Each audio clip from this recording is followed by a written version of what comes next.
आकाशवाणी मन की बात. माननीय पंतप्रधान श्री नरेंद्र मोदी यांनी जनतेशी साधलेल्या संवादाचा मराठी अनुवाद आता प्रसारित करीत आहोत. माझ्या प्रिय देशवासियांनो, नमस्कार.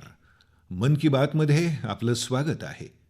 मन की बात हे देशाच्या आणि देशवासियांच्या कार्यकर्तृत्वाला प्रसिद्धी देण्यासाठी, सर्वांसमोर आणण्यासाठीचं एक सशक्त, परिणामकारक व्यासपीठ आहे. नुकत्याच दिल्लीमध्ये संपन्न झालेल्या ग्लोबल एआय इम्पॅक्ट समिट म्हणजेच जागतिक कृत्रिम बुद्धिमत्ता शिखर परिषदेमध्ये देशाने अशीच एक उपलब्धी पाहिली. अनेक देशातील नेते, उद्योग क्षेत्रातील अग्रणी, इनोव्हेटर्स आणि स्टार्टअप क्षेत्राशी संबंधित लोक एआय इम्पॅक्ट समिटसाठी भारत मंडपममध्ये एकत्र आले होते. आगामी काळात एआयच्या शक्तीचा उपयोग जगभरात कसा केला जाईल, ह्या दिशेने ही शिखर परिषद एक महत्त्वाचं वळण ठरली. मित्रांनो, ह्या शिखर परिषदेत मला जागतिक नेते आणि टेक सीईओजना भेटण्याची संधी मिळाली. कृत्रिम बुद्धिमत्ता शिखर परिषदेच्या प्रदर्शनात मी जागतिक नेत्यांना अनेक गोष्टी दाखवल्या. मी दोन गोष्टींचा विशेषत्वाने उल्लेख करू इच्छितो. परिषदेत ह्या दोन उत्पादनांनी जगभरातील नेत्यांना खूप प्रभावित केलं. पहिलं उत्पादन अमूलच्या बूथवर होतं. यामध्ये सांगितलं गेलं होतं की कशा प्रकारे प्राण्यांवर इलाज करताना कृत्रिम बुद्धिमत्ता आपल्याला मदत करते आणि कसं कृत्रिम बुद्धिमत्तेच्या मदतीने शेतकरी आपल्या जनावरांवर आणि दूध प्रकल्पावर अष्टप्रहर लक्ष ठेवू शकतात. मित्रांनो, दुसरं उत्पादन आपल्या संस्कृतीच्या संदर्भातलं होतं. जगभरातील नेत्यांना याचं नवल वाटलं की कशा प्रकारे आपण आपले प्राचीन ग्रंथ, प्राचीन ज्ञान, आपली हस्तलिखितं यांचं जतन करत आहोत आणि त्यांना आजच्या पिढीच्या अनुरूप स्वरूपात बदलत आहोत. मित्रांनो, या परिषदेत प्रदर्शनासाठी सुश्रुत संहितेची निवड केली गेली होती. पहिल्या टप्प्यात दाखवलं गेलं की कसं तंत्रज्ञानाच्या मदतीने आपण हस्तलिखितांच्या प्रतिमेची गुणवत्ता सुधारून त्यांना वाचण्यायोग्य करत आहोत. दुसऱ्या टप्प्यात ह्या प्रतिमेला मशीनने वाचण्यायोग्य मजकुरामध्ये बदललं गेलं. पुढच्या टप्प्यावर एका कृत्रिम बुद्धिमत्ता अवताराने हे मशीन रीडेबल टेक्स्ट वाचलं आणि नंतर त्याच्या पुढच्या टप्प्यावर तंत्रज्ञानाच्या मदतीने हे अनमोल भारतीय ज्ञान भारतीय भाषांमध्ये तसंच विदेशी भाषांमध्येही कसं भाषांतरित केलं जाऊ शकेल हे दाखवलं गेलं. भारताचं प्राचीन ज्ञान आधुनिक अवताराच्या माध्यमातून जाणण्यासाठी जागतिक नेत्यांनी रुची दाखवली. मित्रांनो, ह्या शिखर परिषदेत संपूर्ण जगाला भारताची कृत्रिम बुद्धिमत्तेच्या क्षेत्रातील अद्भुत क्षमता पाहायला मिळाली. ह्याच दरम्यान भारताने 3 made in India AI model देखील लॉन्च केले. ही आत्तापर्यंतची सर्वात मोठी कृत्रिम बुद्धिमत्ता शिखर परिषद झाली. या शिखर परिषदेच्या विषयी तरुणांचा जोश आणि उत्साह पाहण्याजोगा होता. मी सर्व देशवासियांचं या शिखर परिषदेच्या यशाबद्दल अभिनंदन करतो. मित्रांनो, मी नेहमी म्हणतो, जे खेळतील ते खुलतील. खेळ आपल्याला एकत्र जोडतो देखील. सध्या तुम्ही T20 वर्ल्ड कप सामने पाहत असाल आणि माझी खात्री आहे की सामना बघताना अनेकदा आपले डोळे एखाद्या खास खेळाडूवर खिळून राहतात. त्याची जर्सी एखाद्या अन्य देशाची असेल, पण त्याचं नाव ऐकल्यावर वाटतं की अरे, हा तर आपल्या देशाचा आहे. तेव्हा मनाच्या एखाद्या कोपऱ्यात एक आनंदाची लहर उठते, कारण तो खेळाडू भारतीय वंशाचा असतो आणि त्याचं कुटुंब ज्या देशात स्थायिक झालं आहे त्या देशाकडून तो खेळत असतो. ते आपापल्या देशांची जर्सी घालून मैदानात उतरतात. अगदी मनापासून त्या देशाचं प्रतिनिधित्व करतात. कॅनडाच्या संघात सर्वात जास्त भारतीय वंशाचे खेळाडू आहेत. संघाचा कर्णधार दिलप्रीत बाजवाचा जन्म पंजाबमधील गुरुदासपूरमध्ये झाला आहे. नवनीत धालीवाल चंदीगडचे आहेत. या यादीत हर्ष ठाकर, श्रेयस मोवा अशी कितीतरी नावं आहेत जी कॅनडासोबतच भारताचा गौरवही वाढवत आहेत. अमेरिकेच्या टीममधील कितीतरी चेहरे भारताच्या स्थानिक क्रिकेटमधील आहेत.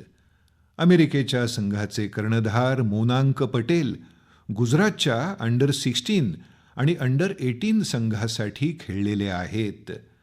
मुंबईचे सौरभ, हरमित सिंह, दिल्लीचे मिलिंद कुमार हे सगळे अमेरिकी संघाची शान आहेत.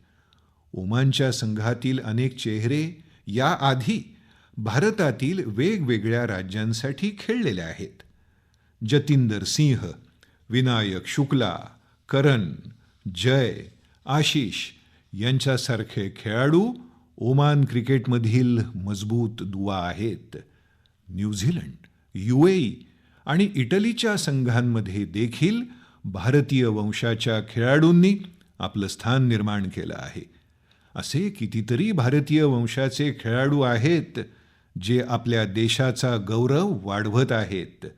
तेथील युवकांचे प्रेरणास्थान ठरले आहेत. भारतीयतेचं हेच तर वैशिष्ट्य आहे. भारतीय कुठेही गेले तरी आपल्या मातृभूमीशी जोडलेले राहतात आणि आपली कर्मभूमी म्हणजे ज्या देशात ते राहतात त्या देशाच्या विकासातही हातभार लावतात. माझ्या प्रिय देशवासियांनो, कोणत्याही आईवडिलांसाठी आपल्या मुलांना गमावण्यापेक्षा दुसरं मोठं दुःख असूच शकत नाही. लहानशा बाळाला गमावण्याचं दुःख तर अजूनच तीव्र असतं. काही दिवसांपूर्वीच आपण केरळच्या आलिन शेरिन अब्राहमला गमावून बसलो आहोत. फक्त 10 महिन्यांचं लहानसं बाळ ह्या जगातून निघून गेलं. कल्पना करा, अजून तिच्यासमोर संपूर्ण आयुष्य होतं जे अचानक समाप्त झालं. किती स्वप्न, किती आनंद अधुरेच राहिले. तिचे पालक ज्या वेदनेतून जात असतील ते आपण शब्दांमध्ये मांडूच शकणार नाही. पण इतक्या तीव्र दुःखातही आलीनचे वडील अरुण अब्राहम आणि आई शेरीन यांनी असा एक निर्णय घेतला की ज्यामुळे प्रत्येक देशवासियाचं हृदय त्यांच्याविषयीच्या आदरानं भरून गेलं. त्यांनी आलिनच्या अवयवदानाचा निर्णय घेतला. या एका निर्णयाने लक्षात येतं की त्यांचे विचार किती उदात्त आहेत आणि हृदय किती विशाल आहे. एकीकडे ते आपल्या मुलीच्या वियोगाच्या दुःखात होते आणि दुसरीकडे इतरांना मदत करावी अशी भावना त्यांच्या मनात होती. त्यांना वाटत होतं की कोणत्याच कुटुंबावर असा दिवस पाहण्याची वेळ येऊ नये. आलिन शेरिन अब्राहम आज आपल्यात नाही, पण तिचं नाव देशातील सर्वात लहान वयाच्या अवयवदात्यांमध्ये जोडलं गेलं आहे. मित्रांनो, सध्या भारतात अवयवदानाविषयीची जागरूकता सतत वाढते आहे. यामुळे ज्यांना आवश्यकता आहे अशा लोकांना मदत मिळते आहे. यासोबतच देशातील वैद्यकीय संशोधनासाठी देखील बळ मिळत आहे. या दिशेने अनेक संस्था आणि लोक विलक्षण काम करत आहेत. मित्रांनो, केरळच्या आलिनसारखे असे अनेक लोक आहेत ज्यांनी अवयवदानाच्या माध्यमातून इतरांना नवं आयुष्य दिलं आहे. जसं दिल्लीच्या लक्ष्मी देवीजी आहेत. त्यांनी गेल्या वर्षी केदारनाथची यात्रा केली. त्यासाठी त्यांना 14 किलोमीटर ट्रेकिंग करावं लागलं.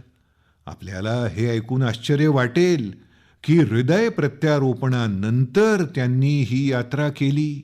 त्यांचं हृदय केवळ 15%च काम करत होतं. अशा वेळी त्यांना एका दात्याचं हृदय मिळालं, ज्याचा मृत्यू झाला होता. यानंतर तर त्यांचं जीवनच बदलून गेलं. पश्चिम बंगालचे गौरांग बॅनर्जी 2 वेळा नाथुला इथे जाऊन आले आहेत. हे ठिकाण समुद्रसपाटीपासून 14,000 फूट उंचावर आहे. आणि विशेष गोष्ट अशी की हे त्यांनी फुफ्फुस प्रत्यारोपण झाल्यानंतर साध्य केलं आहे. राजस्थानमधील सीकरचे रामदेव सिंहजी यांना किडनी प्रत्यारोपण करावं लागलं. आज ते क्रीडा क्षेत्रात कमाल करत आहेत. मित्रांनो, आपल्याला अशी अनेक प्रेरक उदाहरणं पाहायला मिळतील. यावरून असं सिद्ध होतं की एखाद्याची एक उदात्त कृती न जाणो कित्येकांचं आयुष्य बदलून टाकते. मी त्या सगळ्या लोकांची मनापासून प्रशंसा करतो ज्यांनी असं उदात्त कार्य केलं आहे. माझ्या प्रिय देशवासियांनो, स्वातंत्र्याच्या अमृत महोत्सवाच्या वेळी मी लाल किल्ल्यावरून पंचप्राणांविषयी बोललो होतो. त्यातील एक आहे गुलामीच्या मानसिकतेतून मुक्ती. आज देश गुलामीच्या प्रतीकांना मागे टाकून भारतीय संस्कृतीशी संबंधित असलेल्या गोष्टींना महत्त्व देऊ लागला आहे. या दिशेने आपल्या राष्ट्रपती भवनाने देखील एक महत्त्वपूर्ण पाऊल उचललं आहे. उद्या म्हणजे 23 फेब्रुवारीला राष्ट्रपती भवनात राजाजी उत्सव साजरा होईल. ह्या उत्सवात राष्ट्रपती भवनाच्या केंद्रीय प्रांगणात सी राजगोपालाचारीजींच्या प्रतिमेचं अनावरण होईल. ते स्वतंत्र भारताचे पहिले भारतीय गव्हर्नर जनरल होते. ते अशा लोकांपैकी एक होते ज्यांनी सत्तेकडे पद म्हणून नाही तर सेवा म्हणून पाहिलं. सार्वजनिक जीवनातील त्यांचं आचरण, आत्मसंयम आणि स्वतंत्र चिंतन आजही आपल्याला प्रेरित करतं. दुर्भाग्य असं की स्वातंत्र्य मिळाल्यानंतरही राष्ट्रपती भवनात ब्रिटिश प्रशासकांच्या प्रतिमा तर तशाच राहिल्या, पण देशाच्या महान सुपुत्रांना जागा दिली गेली नाही. ब्रिटिश आर्किटेक्ट एडविन लुटिन्सची प्रतिमा देखील राष्ट्रपती भवनात होती. आता त्या प्रतिमेऐवजी राजाजींची प्रतिमा लावली जाईल. राजाजी उत्सवाच्या दरम्यान राजगोपालाचारीजींवर आधारलेलं प्रदर्शन देखील असेल. हे प्रदर्शन 24 फेब्रुवारीपासून 1 मार्चपर्यंत चालेल. वेळ काढून आपण देखील अवश्य पाहायला जा. माझ्या प्रिय देशवासियांनो, मन की बातमध्ये मी तुमच्याशी डिजिटल अरेस्ट विषयी विस्ताराने बोललो आहे. त्यानंतर आपल्या देशात डिजिटल अरेस्ट आणि डिजिटल फ्रॉड संबंधी खूप जागरूकता आली आहे. पण अजूनही आपल्या आसपास अशा घटना घडत आहेत ज्या अक्षम्य आहेत. निर्दोष लोकांना डिजिटल अरेस्ट आणि फायनान्शियल फ्रॉडचं बळी केलं जात आहे. कितीदा कळतं की एखाद्या ज्येष्ठ नागरिकाची जीवनभराची कमाई हडपली गेली. कधी कोणी मुलांच्या फीसाठी साठवलेले पैसे लुटले गेले. व्यावसायिकांकडून फसवणुकीच्या बातम्या देखील येतात. कोणी फोन करतं आणि म्हणतं, मी एक मोठा अधिकारी आहे, आपल्याला काही डिटेल्स शेअर करावे लागतील. यानंतर अनेक भोळे लोक ते करून चुकतात. म्हणून आपलं सतर्क राहणं, जागरूक राहणं खूप आवश्यक आहे. मित्रांनो, आपणा सर्वांना KYC नो युअर कस्टमर म्हणजे आपल्या ग्राहकाला जाणून घ्या या प्रक्रियेविषयी तर माहिती असेलच. कधी कधी जेव्हा आपल्याला आपल्या बँकेकडून KYC अपडेट किंवा KYC करण्याचा मेसेज येतो, तेव्हा मनात प्रश्न येतो की मी तर आधीच KYC केलेली आहे, मग आता परत कशाला. मी तुम्हाला विनंती करतो की रागावू नका. हे तुमचे पैसे सुरक्षित राहावेत म्हणूनच केलं जातं. आपल्या सर्वांना माहिती आहेच की सध्या पेन्शन, सबसिडी, विमा, UPI सगळं बँक खात्याशी जोडलेलं असतं. म्हणूनच बँक वेळोवेळी KYC करते, ज्यामुळे आपलं बँक अकाउंट सुरक्षित राहील.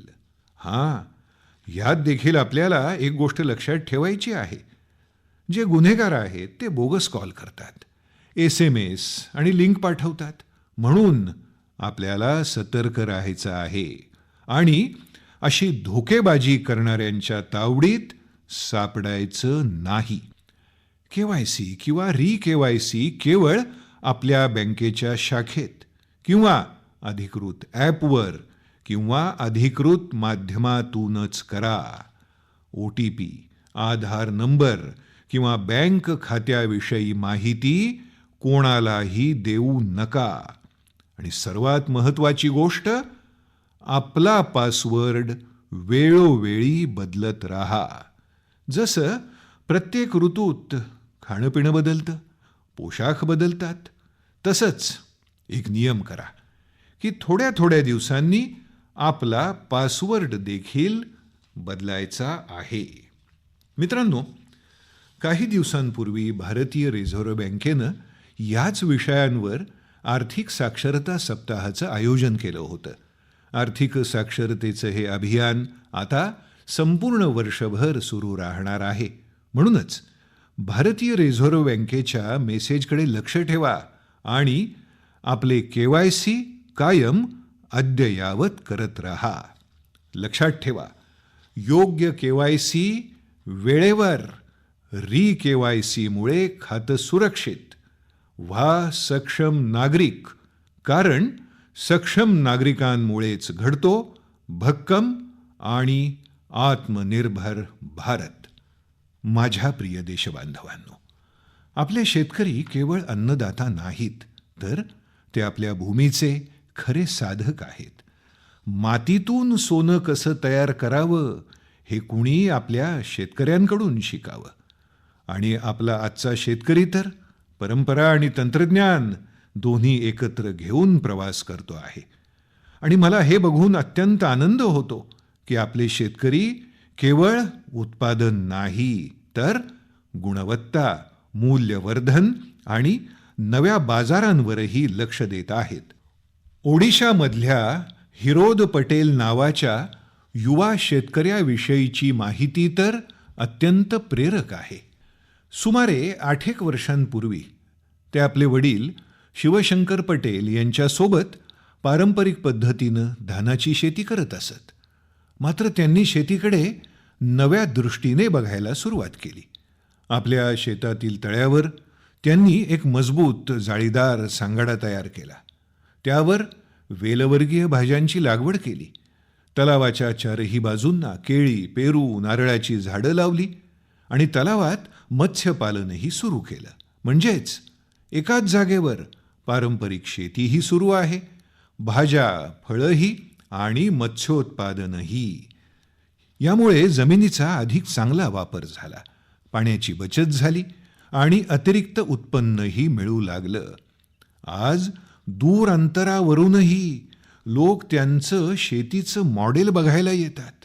मित्रांनो, केरळच्या त्रिसूर जिल्ह्यात असं एक गाव आहे जिथे एकाच शेतात 570 वाणांच्या धानाची लागवड केली जाते.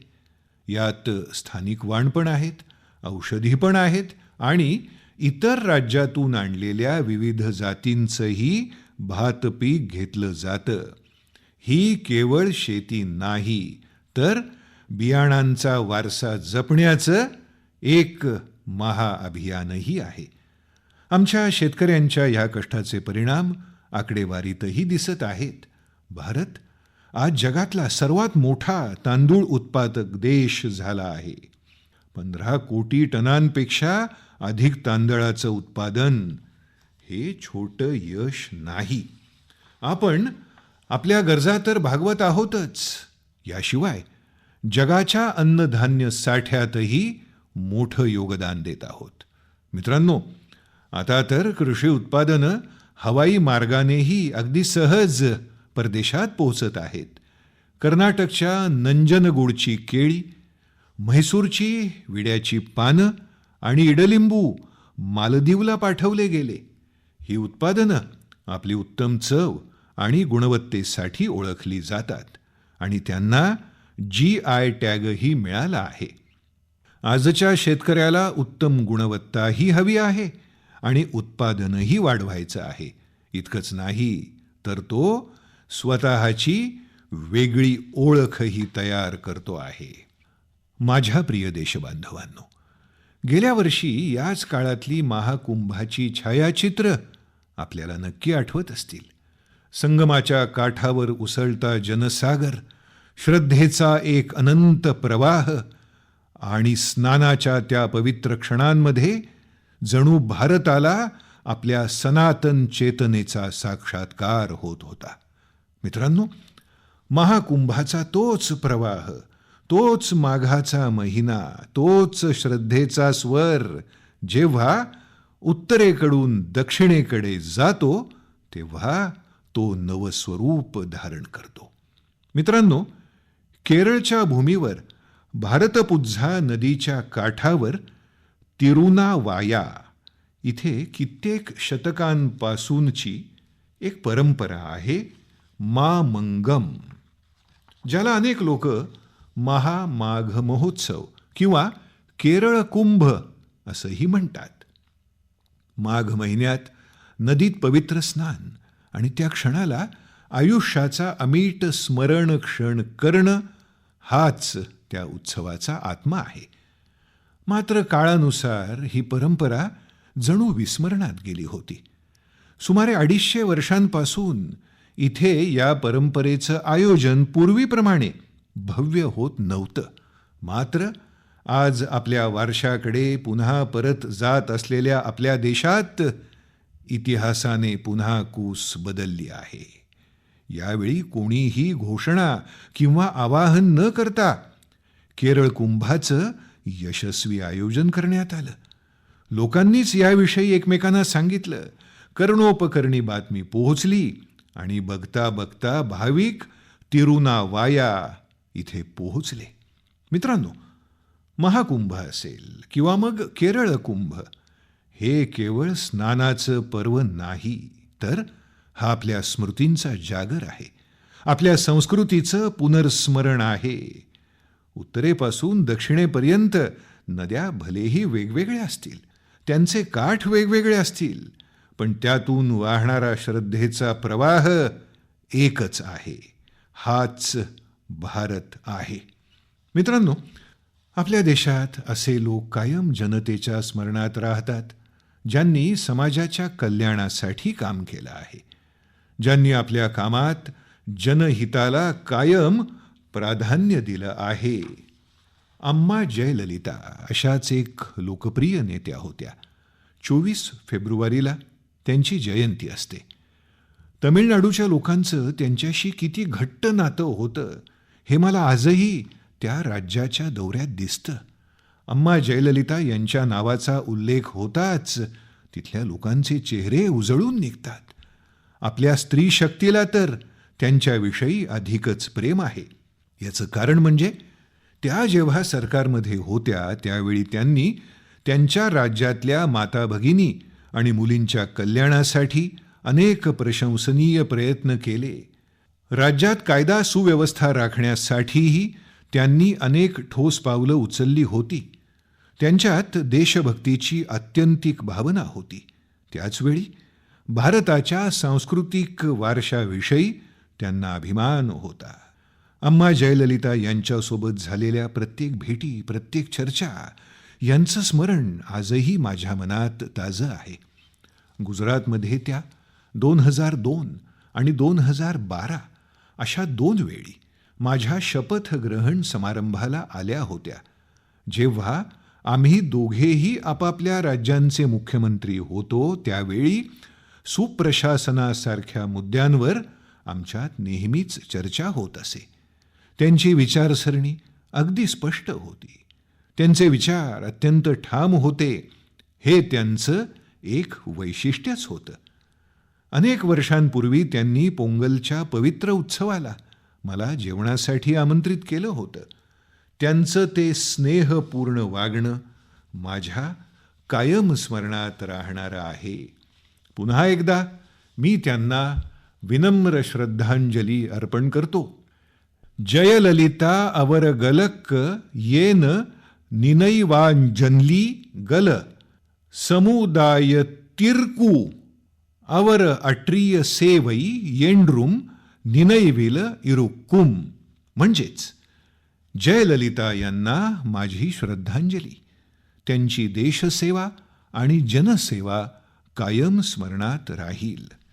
माझ्या प्रिय देशबांधवांनो, आता मी बोलणार आहे आपल्या गुणी हुशार मुलांशी, त्या मुलांशी ज्यांची सध्या परीक्षा सुरू आहे.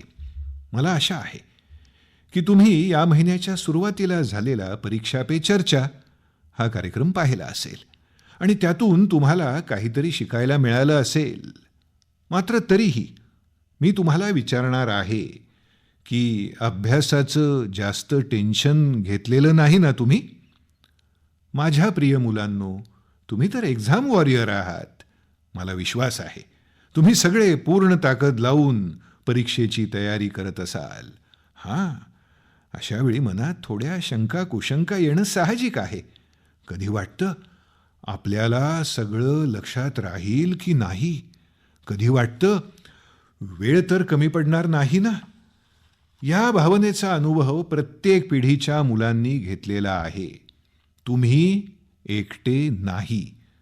तुम्ही लक्षात ठेवा, तुमचं मूल्य तुमच्या मार्कशीटवरून ठरणार नाही.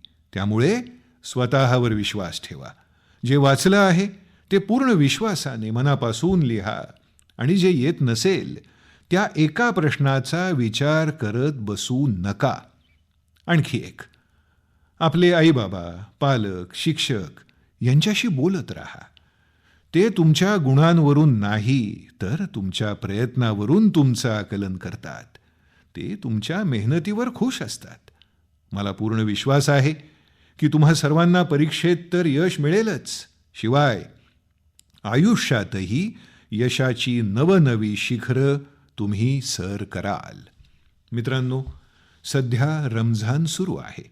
या पवित्र महिन्याच्या मी सर्वांना शुभेच्छा देतो. काही दिवसांनीच होळीचा उत्सवही येतो आहे. म्हणजे रंग, गुलाल आणि आनंदाचा काळ आपल्या उंबरठ्यावर आहे. तुम्ही सगळे लोक तुमचं कुटुंब आणि आपल्या माणसांसोबत आनंदाने सर्व सण साजरे करा. आणि हो, काही मंत्र कायम लक्षात ठेवा, जसं की व्होकल फॉर लोकल. आपल्या होळीच्या सणात असो किंवा इतर कुठल्याही सण समारंभात अशा अनेक गोष्टींनी शिरकाव केला आहे ज्या परदेशी आहेत. त्या गोष्टींना सणांपासून दूर ठेवा, होळीपासूनही दूर ठेवा. स्वदेशीचा अंगीकार करा. जेव्हा तुम्ही स्वदेशी वस्तूंची खरेदी करता त्यावेळी देशाला आत्मनिर्भर करण्याच्या अभियानाला हातभार लावता. मित्रांनो, मला दर महिन्याच्या मन की बातसाठी तुमच्याकडून अनेक सूचना येतात. तुम्ही पाठवलेल्या पत्रांमधून आम्हाला देशाच्या कानाकोपऱ्यात लपलेल्या अनेक अद्भुत प्रतिभांची माहिती होते. वैयक्तिक स्वार्थाच्या पलीकडे जात समाजासाठी काहीतरी करण्याच्या अनेक प्रेरक गाथा तुमच्या माध्यमातून देशभरातल्या लोकांपर्यंत पोहोचल्या आहेत. आपण आपले प्रयत्न असेच सुरू ठेवा. मी तुमच्या संदेशांची वाट बघेन. मी पुन्हा एकदा आपल्याला आणि आपल्या कुटुंबियांना येणाऱ्या सण उत्सवाच्या शुभेच्छा देतो. खूप खूप धन्यवाद. नमस्कार. मन की बात. माननीय पंतप्रधान श्री नरेंद्र मोदी यांनी जनतेशी साधलेल्या संवादाचा मराठी अनुवाद आपण ऐकला. हा मराठी अनुवाद आकाशवाणी मुंबई अस्मिता वाहिनीवरून प्रसारित करण्यात आला.